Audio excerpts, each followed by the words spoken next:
Okay, so I apologize, but I'm actually not going to talk about last night's game.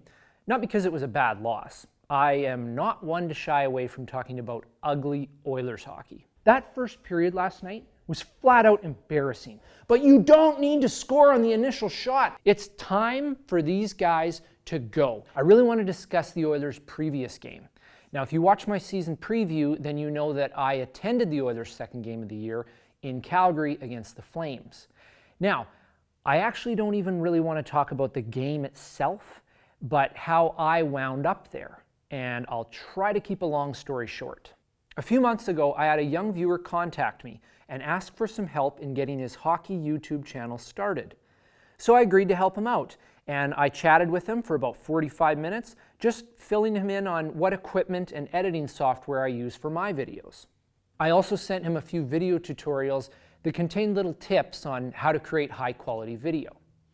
And in return for this little bit of help that I gave him, his family offered to take me and a friend to the Oilers game in Calgary. Now, I'd never actually met them in person, so I really had no idea what to expect.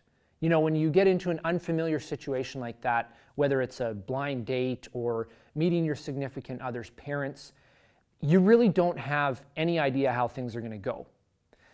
But I can honestly say I had a better time with them than I could have even imagined.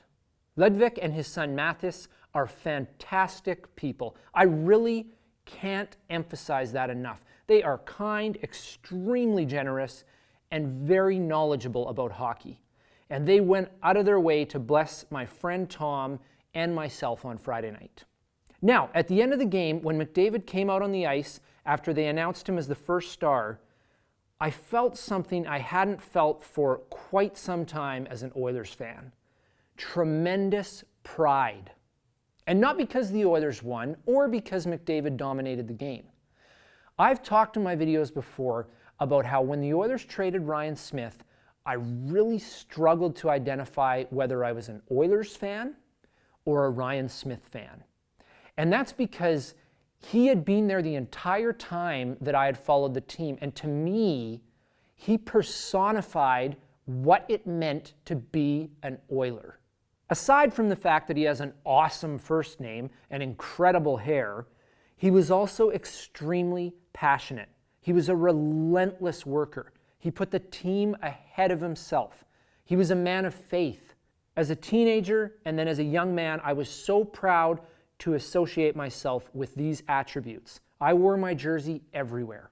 Now, you probably remember my most popular video where I share my conflicted feelings about being an Oilers fan because the team had come to represent things that I was embarrassed to be associated with. I feel like I'm cheering for the villains. But on Friday night, as the stands began to empty, I had an epiphany. I'm cheering for the good guys again. Now that McDavid is the captain and the face of the franchise, he represents what it is to be an Edmonton Oiler. Not only is he exceptionally talented, everyone knows that.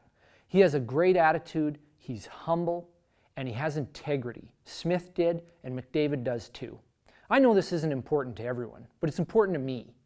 I am so glad that when my son's old enough to play hockey and idolize NHL stars, I can say to him, you want to be just like Connor McDavid. I'll see you next time.